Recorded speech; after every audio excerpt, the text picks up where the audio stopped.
Many reform committees have been established, but conclusions often go unimplemented.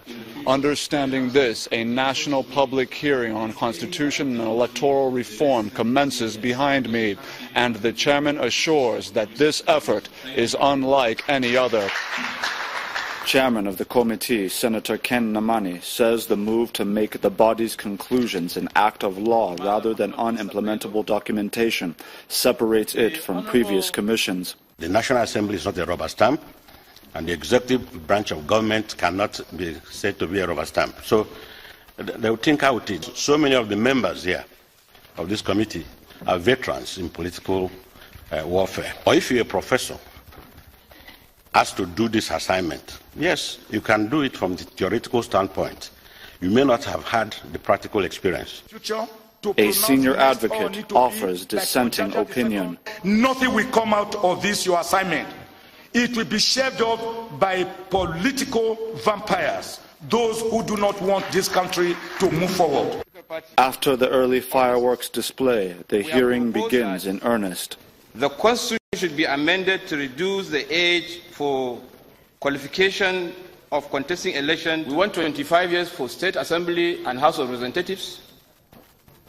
And we want 30 years for Senate, 35 for governors and president. The abuse of caretaker chairmanship in local governments across Nigeria has given rise to the call for the abolition of state electoral commissions, amongst other recommendations to the committee. For a presidential candidate who has to deal with maybe 120,000 polling units to file an election petition at the same time with somebody who contested elections to the House of Representatives who is dealing with fewer number of polling units.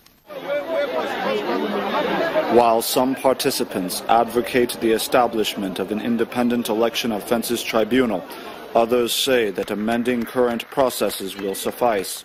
Arjuri Ngelale, Channels Television News. In the event of a death of a candidate during election, before the announcement of a result, that the commission, INEC that is, shall suspend election for a period of 21 days and give the opportunity to the party whose candidate had died, if the party has interest, that is, to continue with the election. Case in Kogi is probably candidate that is leading. It could be a possibility that the candidate may be somebody who in a party that is not leading. If the party still thinks that they want to continue with that election, then they will be given 14 days to conduct a primary election and produce a candidate. Now, there are several issues. The reason why I'm stating this is that there are several issues. Some school of thought are saying that the running mate should take over. Some are saying that the runner-up in the primary election should consider. So what we are saying now is that we have laid those on the side and give the party the opportunity to conduct another primary election. If the runner-up is suitable, then the primary election will decide. If the running mate is suitable, then the primary election will also decide.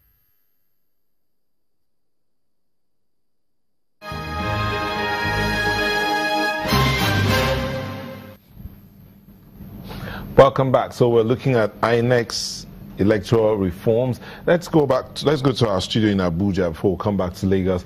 Dr. Nonuju, INEC, one of the items they pointed out is that this approach is to build confidence between INEC and election stakeholders by creating, please note, a stable system of expectations. In your opinion, do you think this is workable now?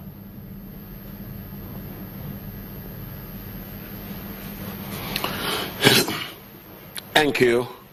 I would like to tell you, like Oscar said in the studio, I align myself with his position. Do not regard anything INEC says, please.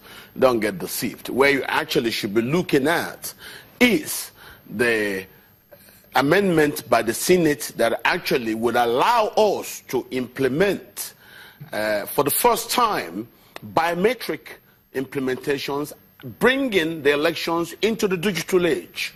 Don't forget, our problems is the way that the people are elected. And as Oscar rightly says, the party in power will say, everything you present, will that allow us to come back? How do we win? So that's why you must forget and discard what INEC says. They just brush up what had been said before, make good presentations, and start asking you to allow their money to be available on first-line charge.